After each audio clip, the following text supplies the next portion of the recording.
Oke,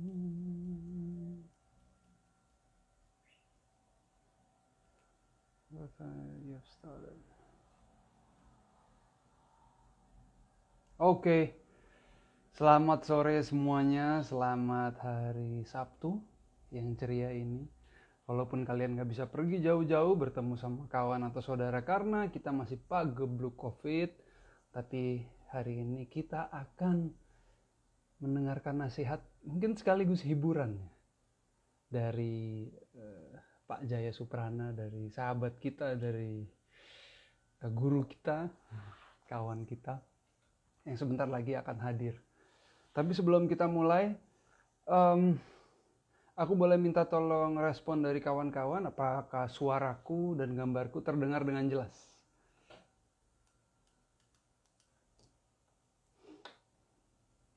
Coba kita lihat. Ada yang hadir dari mana? Pekanbaru, Riau. Mantap, salam kawan-kawan. Boyolali, Jateng. Kawan-kawan, oke. Mas Aditya Putra, makasih. Suaraku jelas, gambarku udah jelas ya. Oke. Sip, aku sekarang mau ngecek dulu apakah... Sebentar ya. Apakah... siapa? Apakah Pak Jaya sudah hadir? Sebentar aku cek.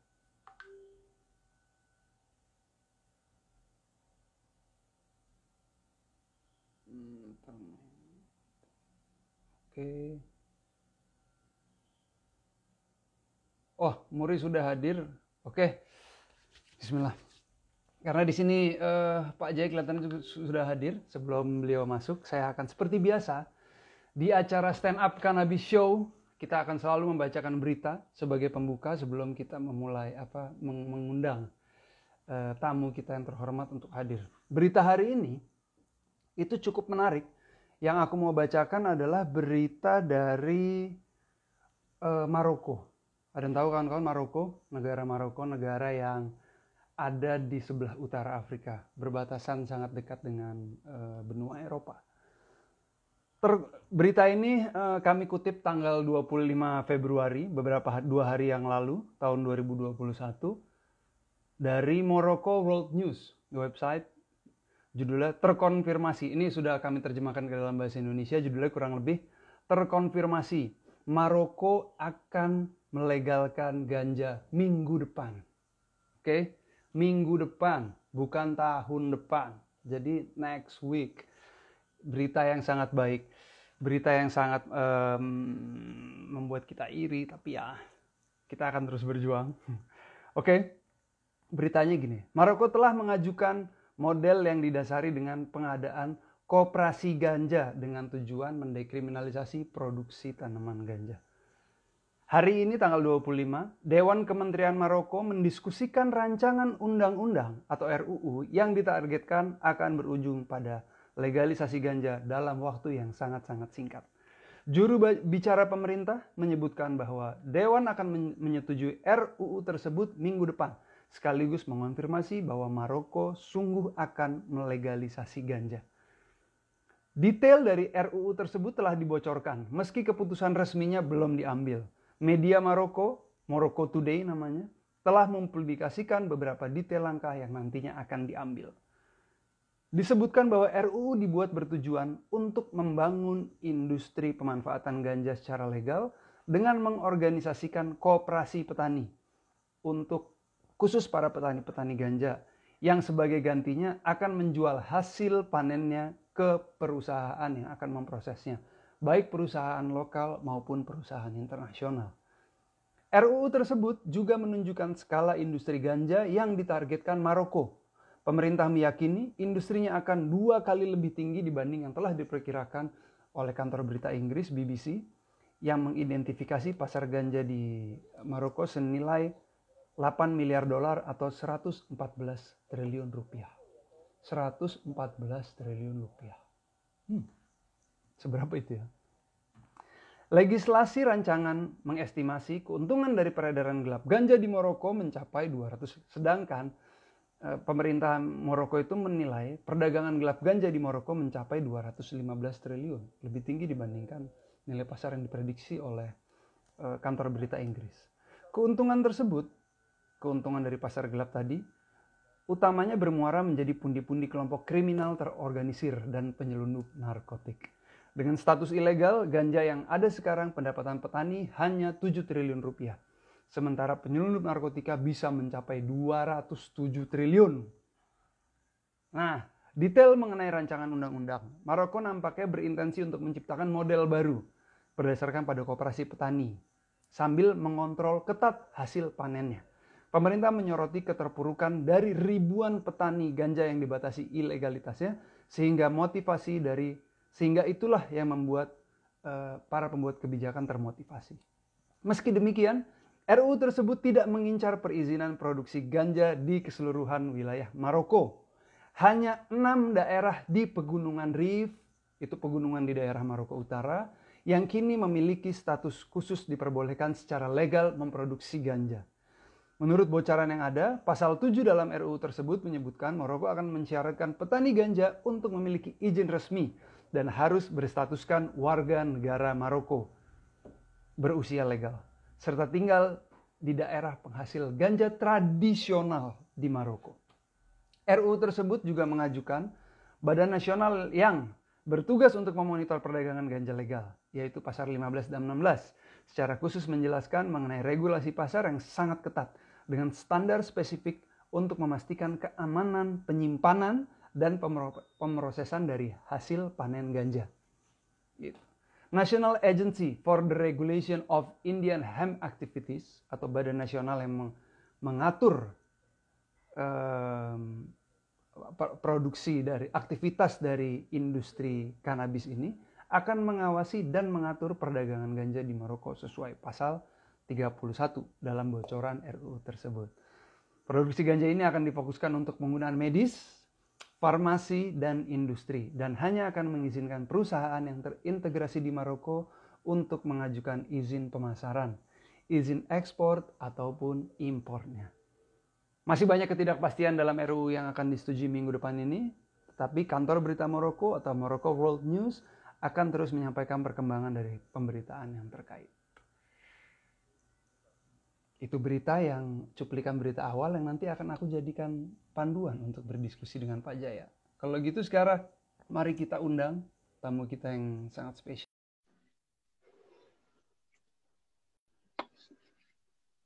Wow, kalau selamat sore Pak Jaya. Selamat Kabarnya sore. gimana Pak? Selamat Ya, sore. Wah senang ya.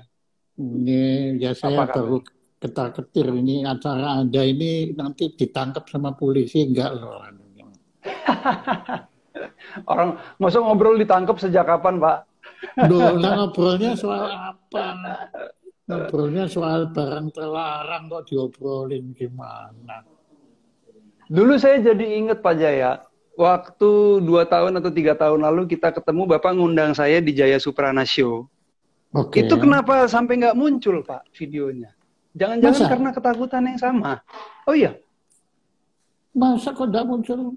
Itu kan acara itu kan, masa nggak muncul sih? Masa Bapak kan waktu itu bilang, waktu itu kan saya datang ke tempat Bapak bilang, karena terlalu banyak bicara soal ganja atau apa gitu, atau latar belakang saya mungkin yang terlalu kelam, karena ada hubungannya dengan pemakaian ganja dan sebagainya. Apa? Sama Pak Jaya nggak boleh waktu itu. Oh iya, nah, ternyata memang betul takut waktu itu. Takut ditangkap. Jadi ketakutan yang sama Pak? Makanya lagi ini sama. Nah, saya pikir Anda mau balas dendam ini. Bu. Pak Jaya sehat Pak? Ya. Pak Jaya sehat? Sehat ya? Sebentar. Apa ya? Oh ini dari Ibu Ella katanya coba akan ditinjau lagi. Nanti mau ditanyakan ke akan ditayangkan, tapi sebelumnya minta izin dari Menko Polhukam dulu. Wah izinnya bisa 1 tahun tuh Pak. Oke, ya. Terus apa? Anda ini ngundang saya ini buat apa? Itu karena Pak Jaya tadi di awal ngomong soal ada ketakutan macam ditangkap. Ini saya melihat kok ganja ini menjadi semacam fobia di masyarakat kita ya Pak. Gaya Fobia memang ini iya. sebenarnya penyakit apa ini Pak? Ini maksudku gini, budaya kita, saya melihat Indonesia ini kan sebenarnya banyak utang budi sama tanaman Pak. Kita negara ya kan yang hidup di tengah-tengah. Oke. Tapi kok perlakuan kita sama ganja seperti itu ya Pak ya, sebagai sebuah bangsa gitu. Iya, ini pertanyaan yang membahayakan juga ini. Ya beginilah Mas, ya kita jelas itu tadi memang ada benar. Kalau kita bicara dengan teman-teman kita di Aceh, itu untuk beliau-beliau yang di Aceh itu jelas bahwa ganja itu adalah bagian dari peradaban teman-teman kita di Aceh.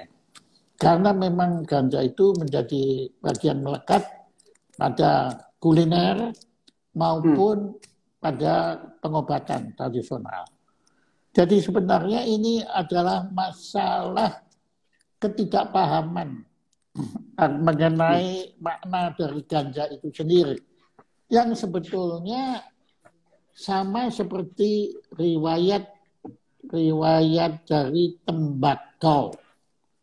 Tembakau itu di Amerika, yang sebelumnya itu namanya bukan Amerika, tapi nggak tahu apa namanya, tapi oleh penduduk pribumi Amerika, itu tembakau itu digunakan sebagai ritual sosial. Bukan untuk yang untuk untuk kenikmatan, terus untuk gengsi-gengsian, ya sama sekali tidak. Waktu itu teman-teman kita yang di Amerika sana itu menggunakan tembakau itu untuk persahabatan. Ya, jadi kalau saya sama Anda ketemu, kemudian kita duduk bersama, kemudian kalau saya menghirup asap itu, dan itu hirupnya lewat hidung, bukan lewat mulut, lewat hidung. Nah, kemudian saya hirup, kemudian saya hembuskan lagi, kemudian gantian. Itu pipanya itu saya serahkan ke Anda, agar kita bersama menghirup asap yang sama, yaitu asap tembakau. Nah, kemudian lagi-lagi gara-gara ini orang-orang Inggris yang nggak ngerti mana ganja, yang bawa pertama Columbus, ya ke Spanyol, tapi bukan ke Spanyol begitu. Iya, Columbus kemudian dibawa pulang ke Spanyol, diserahkan kepada Ratu Elizabeth dan Ferdinand. Tapi orang Spanyol nggak begitu tertarik. Nah, celakanya Inggris. Nah, Sir Walter Raleigh itu dengan Ratu Elizabeth yang pertama itu ngasihkan. Nah, Raleigh ini orang yang memang mungkin kayak Dira begitu ya. Jadi dia itu menunjukkan bahwa tembakau ini sangat nikmat dan keren gitu. Kalau nah, sejak itu tembakau menjadi populer di dunia, tetapi sebagai kenikmatan dan jadi gaya hidup, lifestyle gitu kan. Nah, riwayat itu sama dengan ganja. Ganja itu sebetulnya saya tidak tahu ya Mas mengenai tradisi ganja di Amerika Latin dan lain-lain tempat saya nggak tahu. Tapi yang saya tahu Aceh pasti. Itu kebetulan saya punya banyak teman orang Aceh dan saya berulang kali tanya, buat mereka juga heran. Kenapa ganja kok jadi seperti saya takut ya, karena dinyatakan itu benda ilegal. Itu memang kalau kenapa apa? Ya karena ini dibawa ke Eropa dan dibawa ke Amerika Serikat, kemudian oleh teman-teman kita di sana, entah kenapa kemudian dilarang, sementara rokok nggak dilarang. Saya juga saya di situ juga agak tidak begitu mengerti ya. Cuma saya kira Anda yang bisa lebih ngerti kenapa kalau tembakau menjadi rokok nggak dilarang, tapi kenapa ganja yang dihisap kemudian dilarang. Justru sekarang saya tanya sama Anda, kenapa itu? Itu sebenarnya dulu Dulu kan saya jawab sempat di talk show-nya Pak Jaya Suprana Show kan, bahwa emang yang ya sejujurnya Pak, saya juga kalau ditanya bingung ya bingung kepalang bingung karena banyak sekali kebudayaan. Kalau dikatakan kebudayaan yang memanfaatkan ganja itu bukan Aceh saja Pak. Di buku Makanya yang Anda yang kami tulis itu kan banyak sekali kebudayaan-kebudayaan kemudian yang memanfaatkan tanaman ganja tapi kemudian ilegal. Untuk kalau yang saya praktis saya lihat sih sekedar ini Pak, permasalahannya industri Pak. nah, Industri ini mungkin seperti rokok Pak ya, mungkin seperti rokok. Jadi ada kelompok-kelompok yang bisa memainkan industri ini gitu. Ujung-ujungnya uang Pak yang saya lihat. nah, kenapa? Kalau uang kan ya mestinya nggak dilarang tuh, malah dikembangkan. Nah, itu yang menarik. Kenapa tadi saya baca, kenapa akhirnya saya baca artikel berita sebelum kita mulai diskusi ini soal Maroko, Pak. Ternyata dengan di argumentasinya yang saya baca Pak di Maroko ini salah satu negara mirip Aceh, Pak. Maroko ini negara Islam yang dominan, gitu. Dan ganjanya ini ada di secara budaya, secara tradisi disebutin di artikel ini, itu adanya di daerah utara Maroko, di daerah perbukitan, persis seperti di Aceh, di daerah dekat kaki gunung Leuser, di Gayo dan lain macam sebagainya. Nah, orang-orang di apa tadi namanya di negara Maroko mengatakan kalau ini dilegalkan, ternyata keuntungannya akan sampai 114 triliun buat negara dibanding dia ilegal. Ilegal, keuntungan pasar gelap, Pak, 200 triliun, Pak.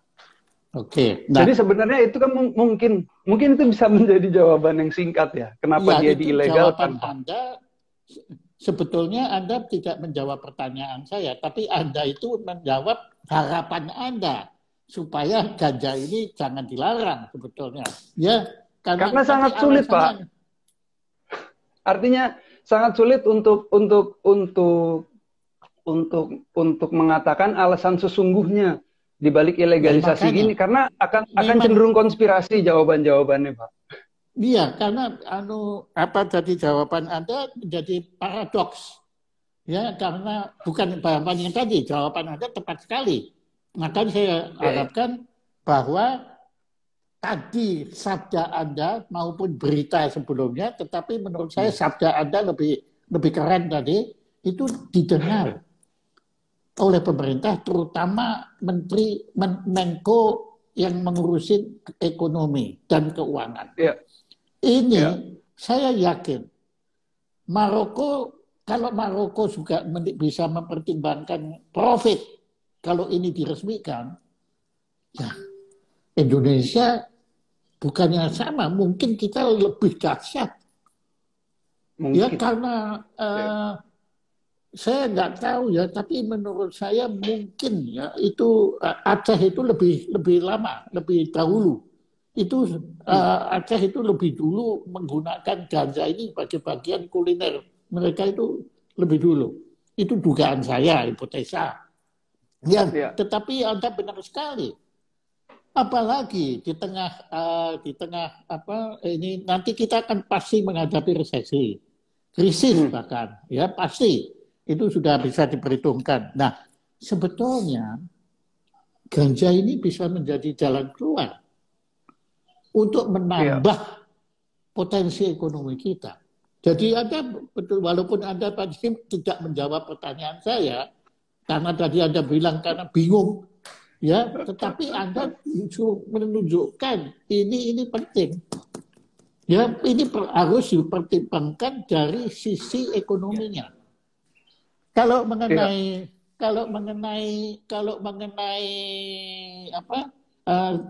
efek samping dari kesehatan, kan Depkes sudah mengakui, bahkan rokok aja ditulisin pakai gambar-gambar yang mengerikan gitu ya, bahwa sebetulnya masalah kesehatan bisa dikendalikan kalau memang ganja itu merusak kesehatan. Iya, problemnya Pak, itu diskusi-diskusi semacam itu ujung-ujungnya problemnya mengenai yang dipermasalahkan selalu fobianya, selalu masyarakatnya. Apakah Apakah masyarakat Indonesia siap? Itu kan yang selalu diutarakan, Pak. Yang maksudnya dijadikan tameng oleh pemerintah. Menurut Bapak gimana hal-hal Saya semacam itu? kira boleh-boleh saja ya pemerintah itu mempertimbangkan resikonya ya karena masyarakat belum siap. Tapi situasi pandemi ini menyebabkan kita pada kondisi darurat. Saya kira pemikiran-pemikiran logik yang biasa-biasa saja itu sudah nggak jalan. Sebab kalau kita tetap berada, ya tolong dipertimbangkan untung ruginya. Ya, ini harus dibuat neraca untung rugi, bukan rugi laba, tapi untung rugi mengenai kalau ganja dilegalkan itu untungnya apa? Ekonomi pasti. Ya, pemerintah akan dapat uang banyak sekali, ya, dan bangsa Indonesia juga dapat uang banyak. Nah, ruginya apa? Nah, kemudian kan bisa kan dipertimbangkan. Mana yang lebih baik nanti. Nah, ini saya dapat masukan bagus sekali. Saya yakin begini terus yang selalu disuruh mundur. Ini alkohol konon akan dilegalkan. Bahkan dilegalkan? Iya, ini sangat terima. Ini konon ya, jadi kan saya kan kalau bilang konon ya saya kira tolong Pak Polisi jangan tangkap saya ya ini kan saya coba negara aja ya akan dirikan bahkan kaki lima akan bisa jual tentunya dengan diawasi oleh pemerintah Depkes, Badan POM dan lain-lain. Nah alkohol ya kalau alkohol saya kira jelas itu kan di agama Islam kan tidak boleh kalau alkohol. Kalau ganja kan nggak ada kan? Setahu saya juga begitu, Pak. Apakah ada agama Islam kan? Muslim, Pak. Ya. Muslim, makanya setahu saya nggak ada, Pak. Nah kalau andai kata konon ini benar, wah. Ya janggal. Ya kalau ganja ini, saya ini kok jadinya belain ganja. Anda sih ganja. Iya. Saya jadi penasaran, Pak. Ini Bapak. Dan ini saya masuk perangkap Batman-nya Anda ya. Kena sih. Kena sihir saya. Enggak loh, Pak. Emang kita kan, saya yakin Bapak orang pasti yang sangat menghargai tanam-tanaman. Kan ganja ini kan sebenarnya maksudnya dia tumbuh di Indonesia itu kan bukan tanpa alasan, Pak. Itu ada pertanyaan bagus, Pak, dari follower kita, Pak, di grup tadi. Ini kok ganja tumbuh sumbernya di Indonesia ya? Kenapa nggak di tempat lain ya? Gitu. Nah, tapi tadi di Maroko juga ada kan? Oh iya. Tapi begini, ini lagi-lagi Islam. Ya saya kan belajar dari Gus Dur, dari Cak Nur. Allah tidak begitu saja menciptakan semua ini, makhluk hidup ini. Pasti ada gunanya. Pasti.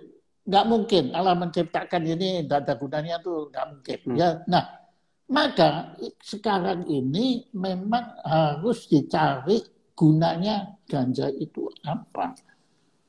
Ya jangan kemudian langsung dihakimi bahwa ganja ini dan yang mengeluh mengenai kalau ganja ini itu bukan saja Menteri Kesehatan, itu Menteri Hukum dan HAM, Profesor Dr. Yasona Lauli yang sangat saya hormati, dia itu ngeluh karena penjaranya penuh gara-gara hukum narkoba. Dia tuh penuh itu di situ. Kalau orang menggunakannya ikut masuk, waduh banyak sekali. Ya kalau mau yang ditangkap itu pengecarnya, oke. Tapi kalau itu sekarang itu Pak Yasona itu ngeluh. Yang penjara kita penuh. Yang paling banyak itu narkoba. Kemarin itu teman kita yang narapidana perempuan itu bikin rekor muri kan bikin fashion show. Itu boleh dikatakan 90% itu dimasukin itu gara-gara Narkotika. dia. Dan itu ganja mesti Pak yang paling banyak. Saya udah Iya, cek Pak. makanya. Nah ini mestinya memang harus diteliti benar-benar. Ya, apakah perlu itu pengguna itu yang ditangkap? Apakah yang dipenjarakan pengedarnya? Ya, kalau memang itu dinyatakan ya, tapi ya kita jangan ngomong Amsterdam, jangan ngomong Belanda ya. Kalau di sana ya sudah. Iya. Itu ya kita ngomongkan Indonesia ya di sini. Ya, makanya saya kira saya memang dari dulu mengagumi Anda karena perjuangan Anda memang luar biasa gigihnya itu. Ya, saya kira Anda memang pengedar ya produsen ganja saya kira ya. Anda pasti punya kepentingan kan. Saya justru mau nanya sama Pak Jaya ini soal sebenarnya yang menarik di beberapa negara yang kemudian melegalkan ganja ini kan banyak modelnya ya Pak. Ada yang modelnya ya industri farmasi modern, ada yang seperti Thailand dia dicampur Pak. Dia industri farmasi modernnya ada, tapi pengobat-pengobat tradisional bahasa mereka itu tetap boleh memberikan jamu tanda kutip kepada pasien dengan cara-caranya Pak. Nah, saya mau bertanya soal industri jamu. Mungkin Bapak Jaya kan pasti familiar lah dengan industri jamu.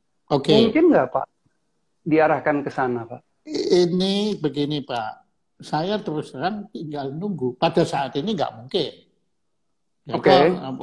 Ngomong saya diwawancara takut, apalagi produksi ya. Itu kalau Anda ngajarin saya produksi ya memang Anda kepingin saya masuk penjara itu kan. Nah,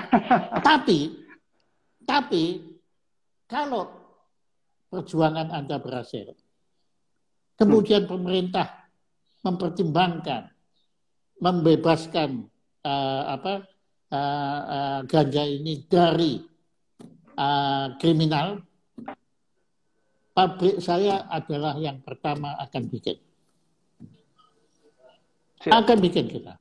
Tapi harus legal, karena kami enggak bikin jamu aja kita juga pakai peraturannya pemerintah kan. Jadi kita harus menurut kepada pemerintah.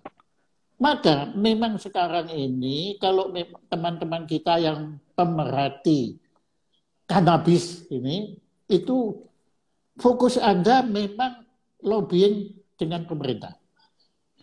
Saya mau lihat gini tidak boleh. Oke. Betul Pak.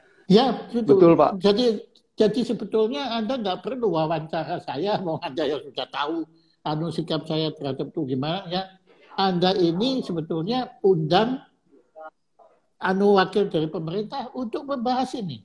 Dibahas. Kalau bahas kan tidak melanggar hukum kalau dibahas kan. Enggak. Kalau Anda diam-diam gitu berat itu ya. Pokoknya jangan melanggar hukum. Ya, nah untuk itu memang yang berhak membuat hukum kan DPR. Iya. Anda sudah pernah diskusi dengan teman-teman kita di DPR? Beberapa justru masa COVID ini kami hubungannya jadi makin dekat dengan pemerintah Pak. Wah, Pak, ini bagus. Betul Pak, betul. Artinya kami melihat intensi dari pemerintah yang positif. Kami ceritakan. Yang paling menyambut positif adalah pemerintah daerah Aceh Pak. Secara terang-terangan Bapak Bupati dari Gayo Luwes, Bapak Bupati dari Aceh Tengah, Pak Sabela Abu Bakar, terus pokoknya pemerintah Aceh dari legislatifnya, DPRA, mereka semua mendukung. Mereka sama kayak Bapak. Kalau pemerintah melegalkan, kami akan menjadi tempat pertama yang akan memastikan budidaya produksi ganja dengan kualitas terbaik. Mereka bilang. Itu nanti jadi pesaing berat saya itu nanti. Oh jangan, jadi kolaborator aja Pak. Kata kolaborator nggak enak bener sih kok komplotan gitu. Ya jadi teman kerja begitulah. Ya. Jadi rekan Pak. Yes. Ya, kolaborator kayak rampok Tadinya mau ngomong kolaborasi soalnya Pak, tapi udah terlanjur dia. Nah, jadi bagus sekali. You are on the right track. Tapi pertanyaan saya belum Anda jawab. DPR apa tuh Pak? Belum. DPR. Oh DPR. DPR sama Pak Hinca. baru-baru sama Pak Hinca sama Komisi 3 sama beberapa dari Komisi 1, Komisi Kesehatan belum, Pak. Bagaimana? Mungkin Bapak bisa kasih perkenalan gitu. Wah, saya nggak tahu, saya terus terang nggak tahu. Saya punya banyak teman di DPR, tapi saya nggak tahu siapa yang paling berwenang mengenai ini. Saya cuma bisa. Kenapa? Bahasa. Jadi waktu saya diskusi sama orang-orang DPR, Pak, bahasa mereka sederhana sekali. Kami gitu ya, pakai bahasa yang normatif. Kami itu bisa mendukung sebuah gagasan atau ide kalau ide atau gagasan itu diterima oleh publik. Karena pada ujungnya kami itu ya seberapa banyak yang mendukung kami nanti di akhir masa jabatan waktu kami mau naik lagi, bahasa mereka seperti itu. Jadi kalau refleksi buat kami, Pak, tadi masalah fobia tadi harus kita bongkar, Pak. Kalau fobia di masyarakat dibongkar kayaknya, Pak ya, itu misalnya ganja ini dijadikan bahan senda gurau, diskusinya bukan yang ngotot-ngototan gitu, Pak, bukan dekat dengan penangkapan atau apa, itu akan lama-lama cair, bisa menerima, pemerintah juga enak gitu loh, Pak. Ya, kalau gitu ya diskusi aja sama Pak Polisi. Kayaknya. Ya, atau begini. Gimana, Anda Pak? Sudah pernah nyoba bicara dengan, kebetulan saya sangat bersahabat dengan Menko Polhukam yang sekarang, Profesor Mahfud. Beliau banyak sekali memperhatikan masalah-masalah yang terkait dengan hukum. Ini kan terkait dengan hukum. Ya, kita ini bukan cuma kesehatan. Ya. Nah, sebaiknya Anda coba karena beliau pada masa ini tetap terbuka untuk pertemuan Zoom. Ya, Anda coba mohon petunjuk, jadi jangan demo, jangan maksa, ya, kemudian awas kalau enggak ya, tapi Anda mohon petunjuk, ya, bahwa kalian kan sudah punya masa sendiri, ya, punya society sendiri, ya, punya para pemerhati ganja ini. Nah, coba Anda mohon untuk ketemu, beliau terbuka sekali, ya, tapi saya nggak tahu sejauh mana perhatian beliau terhadap ganja, ya, saya nggak tahu. Cuma kan beliau mewakili bangsa ini, ya, dan beliau bisa memberi, apalagi beliau seorang guru hukum, beliau bisa memberi jalan kepada Anda, baiknya begini. Kalau saya kan cuma emosional aja, saya kan nggak ngerti caranya memperjuangkan ganja gimana, ya, dan juga Anda kan punya passion terhadap ganja ini, Anda kan punya hubungan batin. Kalau saya kan pengagum, ya, cuma kagum saja dan pengheran gitu, ya. Kenapa kok sampai ganja ditakuti? Seperti saya aja takut, nah gitu. Ya, jadi kalau itu Anda sebaiknya coba untuk dengan Profesor Mahfud selaku Menko Polhukam untuk mohon petunjuk. Beliau sangat terbuka. Berarti habis diskusi ini kita bisa lanjut. Bapak mungkin bisa fasilitasi, bisa lanjut kenalkan kami dengan beliau. Kok kan sayangnya lah. Jadi Anda pokoknya Anda tidak mau melepas saya dari tanggung jawab gitu kan? Loh enggak, Pak. Ya ibaratnya saya anak kan dianterin sama orang tuanya lebih enak, Pak. Alasannya aja. Tadi ibarat, buktinya enggak. Enggak lah. Saya yakin Anda kan tadi Anda sudah teman-teman di Aceh, Anda sudah berhasil. Iya, Pak, siap. Ya toh, Anda sudah lah. Langsung aja bikin surat atau ya untuk mohon, dan saya bisa bantu kalau Anda memang sudah, nanti saya akan bilang sama beliau kalau Anda sudah hubungi, ya. Siap. Pak Prof Mahfud, tolong ini anak-anak, saya akan sebutin anak-anak ini bingung gitulah, mereka butuh petunjuk. Wah, itu beliau itu sangat merakyat. Siap. Matur suwun, Pak. Matur suwun ya. Oke. Siap. Apalagi Apalagi Terakhir kali ini Pak, saya biar apa follower ada yang nanya nih Pak. Terakhir silakan. dari follower namanya @420_Woody. Seberapa penting ganja bagi budayawan seperti Pak Jaya Suprana? Ganja sangat penting karena yang jelas bikin saya takut. Di wawancara ini ketakutan saya, yang dunia ini celaka saya ini nanti ini nasib saya bagaimana ya? Karena kenyataan realita kita ngomong apapun, mau bilang ini ganja itu iya, ini, kenyataannya kan dilarang. Ya. Itu, jadi Anda percuma kalau Anda akan mau menghilangkan rasa takut, undang-undangnya ada kok, kita nggak boleh takut. Nah, maksud Bapak undang-undangnya dirubah dulu, baru ketakutan itu bisa sirna? Iya, itu lah kan saya tadi bilang, kalau ini ganja dirikan, bukannya saya bikin. Saya bikin. Tapi jangan dilarang dong. Nah, kalau saya bikin, saya masuk penjara, ya konyol saya dunia. Ya, jadi pertanyaan beliau tadi, ya begitu. Buat saya, kalau sebagai bahan untuk pemikiran kebudayaan, menurut saya ganja itu jelas bagian hakiki yang melekat pada bukan hanya kebudayaan, peradaban Aceh. Saya nggak tahu, Anda mungkin tahu daerah mana yang juga tradisi ganjanya juga bagus, yang kuat. Mana? Aceh Pak paling sampai sekarang yang masih terlihat. Ya sudah, ya fokus saja di situ. Itu kalau ditanya secara kebudayaan itu jelas itu adalah bagian melekat. Tapi kalau secara hukum jelas itu dilarang. Itu aja. Siap, tampaknya hari ini pertemuan kita padat, singkat, dan jelas. Oke. Bahwa Pak Jaya menasehati kita, menyarankan kita untuk kita jumpa dengan Pak Profesor Mahfud MD untuk mendapatkan masukan-masukan, memohon ya, untuk dapat masukan-masukan. Mohon petunjuk. Siap. Apa Anda datang itu betul, jangan penuh kerendahan hati, ya. Ngaku aja, Anda kan berarti bilang bingung kan, ya.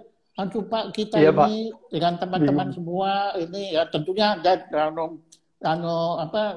sebanyak mungkin bawa teman tapi sesuai protokol kesehatan ya nanti tapi kalau Zoom betulnya bisa diskusi Zoom tertutup tentunya ini kan nggak boleh terbuka karena ini kan menyangkut ya permohonan untuk yang terkait dengan hukum yang berlaku itu nggak mudah.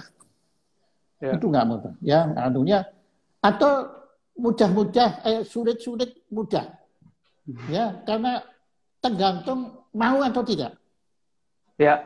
Kalau mau buktinya Maroko juga Islam kan ya buktinya Maroko wah saya kagum ya kalau yang jelas Mike Tyson kan sekarang sudah jadi pengusaha sukses kan iya berarti nanti kalau legal Pak Jaya dong tambah sukses lagi.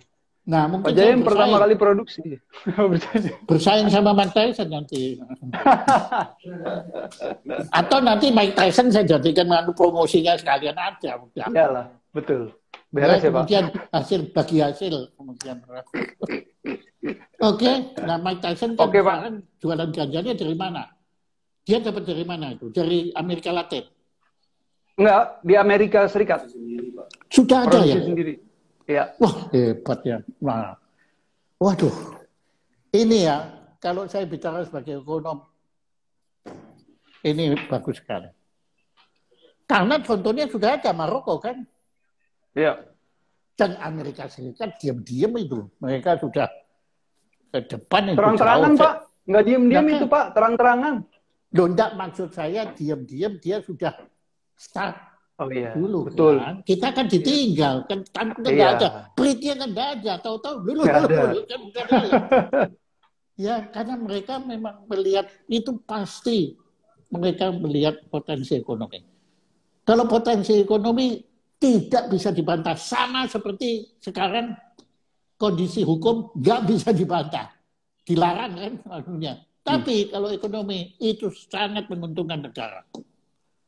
Ya, jadi sekarang saya ya begitu banyak orang masuk penjara, artinya kan pasar gelapnya banyak kan. Ya, Dan ya. Profesor Yasona Lawli akan tepuk tangan dan mungkin akan datang ke Anda mengucapkan terima kasih. Terima kasih, sekarang penjara saya nggak penuh lagi. Gila Pak. Uangnya bisa dialokasikan ke banyak hal tuh Pak ya. Betul banget Pak. Oh, pendidikan Pak. Betul. Ya itu, wah itu, ini kalau Anda berhasil ya, Insya Allah Pak. Anda berbuat baik, berbuat banyak untuk negara, bangsa, terutama pada masa pandemi ini. Kita ini sekarang bingung Pak. Mau apa kita? Minyak, ya untuk Dampo, ya. Sekarang apa anunya, ya. Freeport juga anunya hasil tambangnya sekarang nggak jelas anunya gimana. Ya karena pasar dunia juga akan resesi. Waduh, berat loh. Di Thailand Pak, saya baca. Di Thailand saya baca Pak, sekarang 1 kilogram ganja itu harganya hampir 20 juta Pak. Yang legal Pak. Karena industri Pak. Iya. Per kilogram Pak. Per kilogram. Jadi per kilogram. Jadi di Thailand dia modelnya gini Pak. Yang boleh menanam itu kelompok-kelompok tani Pak. Nah kelompok-kelompok ini dikasih standar pertanian. Kalau grade A harganya sekian, grade B sekian, grade C sekian. Yang beli perusahaan-perusahaan yang punya standar farmasi. Yang mengolah kan. Yang mengolah, yang bisa bikin jamu, standarisasi seperti itu Pak. Jadi Bapak bener, modelnya sudah banyak Pak. Kita tinggal milih sebenarnya Pak. Iya. Mau model yang Dan mana? itu ya, kalau saya dengar itu petani di Thailand itu ternyata diuntungkan. Nah, petani Indonesia baru kemarin saya dengan 3 orang dengan mantan Panglima TNI yang sekarang menjadi petani, ya menjadi itu ngaku kalau pertanian itu sekarang ini produknya sulit, sistemnya sulit, sekarang sulit. Nah, kalau ada ini bisa menjadi satu produk lagi untuk diolah petani-petani. Maksud saya bukan diolah, ditanam, budidayakan. Hebat loh, gila. Wah ini kalau ngomong merebet kemana-mana ini. Iya Pak. Ya wes lah Pak, kita kerja aja Pak ya, dibanding ngomong terus ya. Nggak ada habisnya nanti. Iya, pokoknya begini banget. Nanti kalau saya ditangkap polisi, Anda yang tanggung jawab. Tapi Bu Aila tahu kan Bapak datang ke sini. Artinya atas persetujuan istri toh Pak. Bukan pertanyaan. Kan yang walaupun istri kalau ditangkap polisi lah gimana sih? Tapi kan istri udah ngasih lampu hijau paling Pak. Ya, tapi yang masuk penjara. Jadi dimarahinnya nggak 2 kali. Aduh. Pak Jaya, makasih banyak waktunya, makasih banyak wejangannya, makasih banyak semuanya. Energi Bapak sangat positif untuk gerakan kita. Salam dari kawan-kawan, semoga Bapak sehat selalu. Ya. Ada yang mau disampaikan Pak di akhir? Ya, tolong saya tunggu sampai Ganja siap untuk sudah dibebaskan dari larangan secara konstitusional ya. Nanti saya segera siap bilang kepada para pimpinan pabrik jamu jago untuk siap-siap ya. Untuk siap-siap ya, tapi kalau belum ada jangan. Ini udah ada merchandise ya Pak.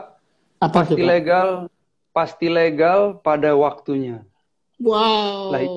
Lah iyalah Pak ya, pasti ya pada waktunya. Ini bawahnya apa itu bawahnya? Coba lagi. Ini Pak. Bawahnya tulisannya apa itu? Saya nggak bisa baca Pak, ini seni kanji, kami kerjasama, beliau buat desainnya, kita jual merchandise-nya. Itu bahasa Jepang atau Jepang atau Chinese? Kayaknya nih feeling saya Jepang sih Pak. Jepang ya. Oke. Iya. Saya nggak tahu persis Pak, mohon maaf. Bagus. Bapak bisa baca ya? Kalau yang Chinese Bapak bisa baca? Nggak bisa, gue cuma nggak bisa, cuma atasnya yang saya bisa. Cuma karena terbalik ya susah juga tulisnya. Oh bener juga. Nah, Jadi Ini pesan sponsor, Pak, bahwa gerakan kami 100% dibiayai sama penjualan-penjualan merchandise. Jadi seperti ini, kaos, buku, dan lain-lain. Jadi buat kawan-kawan yang mau mendukung gerakan kita, jangan lupa mampir ke toko kita untuk supaya kita bisa terus berjalan. Nanti Pak Jaya kita kirimin, Pak. Terima kasih, terima kasih. Makasih banyak, Pak, sekali lagi waktunya ya. Sampai ketemu. Oke. Ya. Yuk. Mari, Pak. Mari, Pak. Hei.